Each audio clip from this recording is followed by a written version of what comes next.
No ar, o programa Você Melhor, com Gui Moreira. Está começando agora o Você Melhor comigo, Gui Moreira, aqui na tela do SCC-SBT, o seu programa de saúde e bem-estar com a participação dos grandes especialistas. Obrigado pela audiência em todo o estado. Siga-nos no Instagram. Estamos também em tempo real pela internet. Veja os destaques do programa de hoje. Harmonização facial sem exageros. Saiba como conseguir esses resultados com a doutora Maíra Schweitzer, especialista em harmonização orofacial. Entenda como é o tratamento de aneurismas com o médico neurocirurgião Dr. Hugo Doria Neto. Conheça as causas de AVC na infância com a médica pediatra e neuropediatra doutora Bom Sucesso. Entenda como funciona a cirurgia robótica com o médico cirurgião Dr. Christian Bornia. Comer fibras e ingerir água são algumas das medidas para se evitar a fissura anal. Entenda esse problema com a cirurgiã coloproctologista doutora Maria Júlia Segantini. Todas essas informações você confere agora no Você Melhor no SCC-SBT.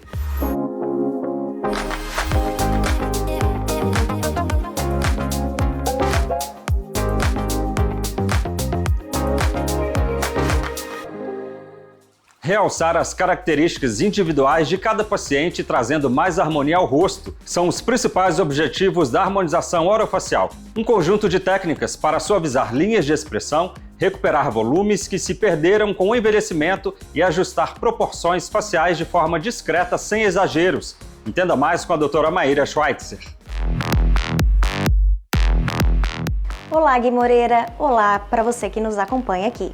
Hoje vamos falar sobre um tema que tem gerado muita curiosidade e alguns mitos, a harmonização facial. Nos últimos anos, vimos muitos exemplos de harmonizações exageradas, que acabaram passando a impressão de que esse procedimento sempre resulta em um aspecto artificial. Mas isso é um mito. O que determina um resultado natural e equilibrado é, acima de tudo, a técnica e experiência do profissional que realiza o procedimento. A harmonização facial é, na verdade, um conjunto de procedimentos que tem como objetivo realçar as características individuais de cada paciente, trazendo mais harmonia e suavidade ao rosto. Quando feita com moderação e com foco em resultados naturais, ela pode suavizar linhas de expressão, recuperar volumes que se perdem com o envelhecimento e ajustar proporções faciais de forma discreta.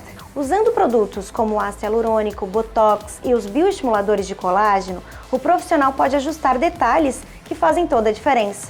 Porém, cada rosto tem as suas características únicas e o planejamento deve ser personalizado para que o resultado seja o mais natural possível.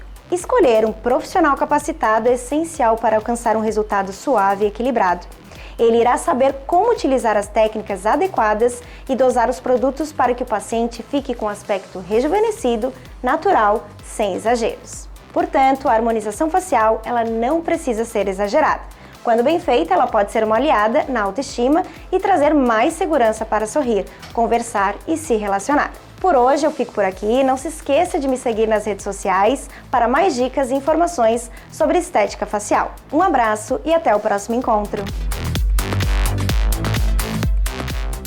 Uma emergência médica extremamente grave que pode causar danos irreversíveis ao cérebro. O rompimento de uma artéria cerebral pode resultar em sequelas neurológicas permanentes e até levar à morte. Entenda como é o tratamento de aneurismas com o médico neurocirurgião Dr. Hugo Doria Neto.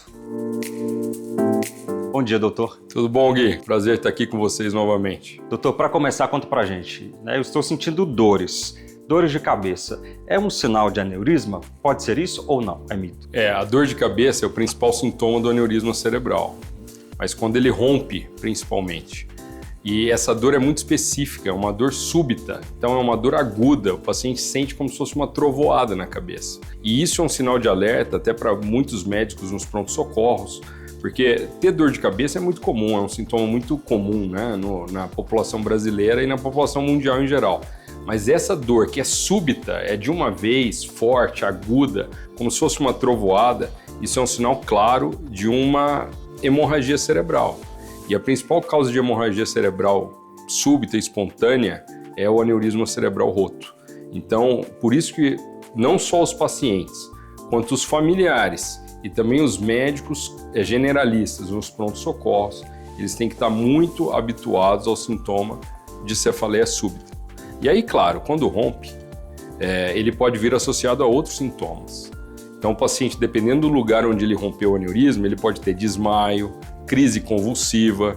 Então aí é uma situação muito grave e o paciente tem que procurar o pronto-socorro imediatamente. Agora, doutor, todos os aneurismas precisam ser operados? Nem todo aneurisma precisa ser operado. É claro que o aneurisma que ainda não rompeu, ele tem uma taxa ali, uma previsibilidade de ruptura, e isso cabe ao neurocirurgião vascular analisar isso daí para saber se o aneurisma tem ou não que ser operado.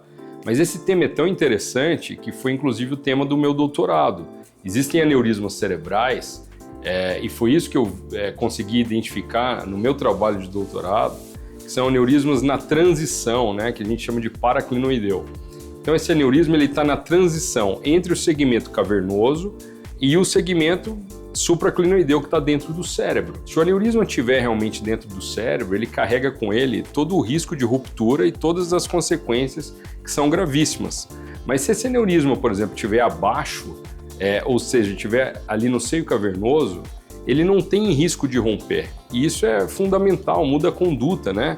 É exatamente por isso que esse trabalho ele foi premiado aqui no Brasil e foi publicado numa revista internacional, na World Neurosurgery, e isso foi muito importante, não só para mim, né, academicamente, obrigado, Gui, mas também para todos os pacientes que têm aneurisma cerebral nessa região, aqueles que vão se beneficiar por não passarem por uma cirurgia desnecessária e aqueles que precisam de cirurgia quando encontra realmente que o aneurisma ele tem risco de sofrer essa hemorragia subaracnoideia.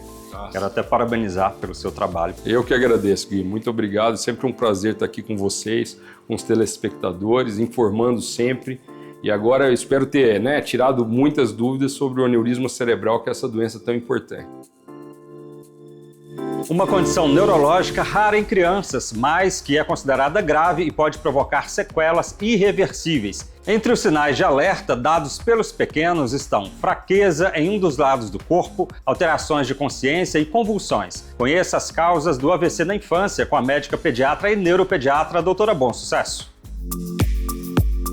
Olá, Gui Moreira. Olá para você de casa. Hoje vamos falar sobre AVC na infância, um tema importante, mas ainda pouco discutido na mídia. O acidente vascular encefálico, AVE ou cerebral AVC pediátrico é raro, com incidência de cerca de 1 a 2 casos por 100 mil crianças ao ano.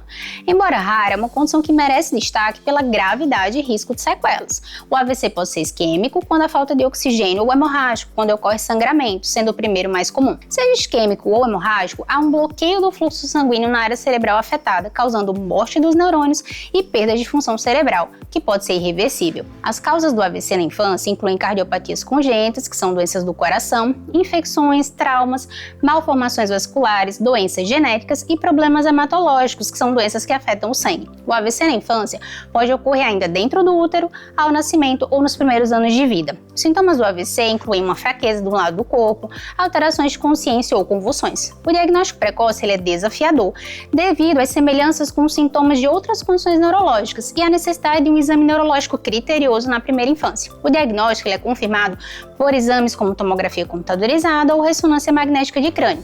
A angiotomografia ou angiorressonância podem ser também realizadas. O tratamento envolve estabilização, controle das causas e reabilitação neurológica precoce. A recuperação depende da extensão do dano cerebral e das intervenções.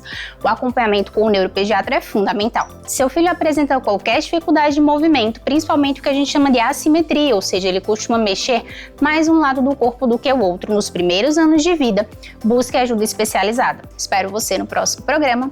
Até lá! Uma tecnologia minimamente invasiva indicada para cirurgias do aparelho digestivo, tórax, urologia e ginecologia. A operação é realizada pela equipe médica com auxílio de um robô e permite um procedimento mais preciso e com menor risco de complicações. Entenda como funciona a cirurgia robótica com o médico cirurgião Dr. Christian Bornia. Boa tarde, doutor. Boa tarde, Gui. Muito obrigado pelo convite.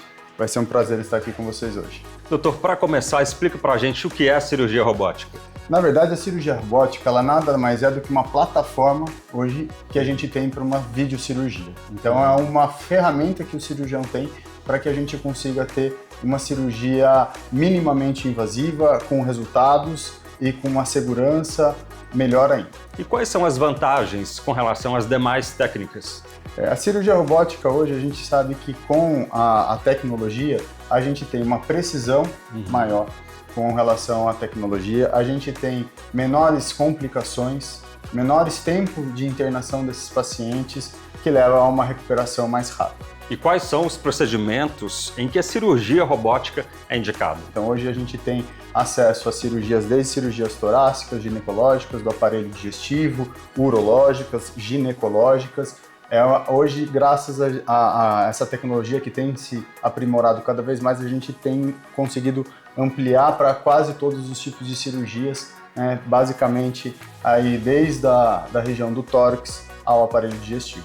Agora, muita gente tem dúvida, como é esse equipamento de cirurgia robótica? Muita gente me pergunta, me questiona se a cirurgia robótica ela é uma plataforma que opera sozinha ou se é o cirurgião. Nada mais é do que o cirurgião. Então hoje a gente tem, né, um robô que fica acoplado no paciente com 4 braços e um cirurgião que fica dentro de um console em que a gente tem o controle desses 4 braços para que a gente manuseie pinças dentro desses pacientes, como tesoura, como pinças de apreensões, para a gente manipular, né, estruturas dentro da cavidade, seja da cavidade abdominal, seja da cavidade torácica. E de que forma a cirurgia robótica pode revolucionar o tratamento de câncer do sistema digestivo? Conforme foi melhorando a tecnologia, hoje a gente tem acesso à cirurgia minimamente invasiva também para cirurgias oncológicas, onde antigamente eram as cirurgias convencionais, que antigamente se falava como as cirurgias abertas. Após isso veio a minimamente invasiva com a videolaparoscopia, e com a robótica hoje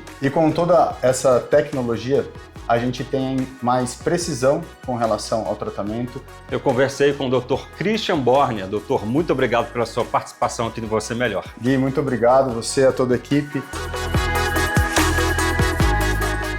A fissura anal pode causar dor e sangramento durante ou após a evacuação. A falta de tratamento gera um ciclo de sintomas e a condição passa a ser cada vez mais difícil de resolver. Por isso é importante estar atento aos sintomas, conforme explica a cirurgiã coloproctologista doutora Maria Júlia Segantini. Olá, Gui Moreira! Olá para você ligado aqui comigo. Um problema que pode gerar dúvida hoje, hein? Fissura anal é causa de sangramento no ânus? Eu sou a doutora Maria Júlia Segantini e vou te ajudar a entender mais sobre este tema. A fissura anal é um ferimento na borda do ânus, relacionada com traumas na região, que pode ocorrer principalmente pela passagem de fezes endurecidas e calibrosas durante a evacuação. O uso do papel higiênico ou manipulação do ânus sem os devidos cuidados também pode gerar fissuras. Por exemplo, durante uma relação anal com falta de lubrificação. E claro, doenças sexualmente transmissíveis também são um diagnóstico possível. O problema, fissura anal dói e dói muito. As fissuras anais são muito desconfortáveis. Além da dor, podem gerar sangramento, sensação de peso no ânus, dificuldade para evacuar devido ao aumento da contração da própria musculatura local, coceira e aparecimento de plicomas, que são excessos de pele na borda anal. A falta de tratamento gera um ciclo de sintomas e cronificação dessa doença, e a fissura passa a ser cada vez mais difícil de tratar. Então, como podemos prevenir e realizar o tratamento? Primeiro, reforçar. É necessário ter um bom hábito intestinal, comer fibras, ingerir água e realizar a higiene de forma adequada, evitando o uso de papel higiênico. Depois, existem muitas outras terapias possíveis, como pomadas cicatrizantes, laser de baixa potência, aplicação até de toxina botulínica, que é uma medicação que relaxa a musculatura e permite a cicatrização das fissuras. Em algumas condições, pode ser necessário realizar a cirurgia. E se você sofre desse problema, não deixe de procurar ajuda com um especialista. Nossa conversa de hoje termina por aqui, mas eu te vejo num próximo programa. E não deixe de me seguir nas minhas redes sociais. Um abraço e até o nosso próximo encontro. O Você Melhor SC de hoje vai ficando por aqui. Obrigado pela sua companhia e audiência em todo o estado de Santa Catarina. Para rever esse programa, escaneie o QR Code que está aqui na tela. Você Melhor, os grandes especialistas passam por aqui. Ótimo fim de semana, nos vemos no próximo sábado aqui na tela do SCC SBT. Até lá!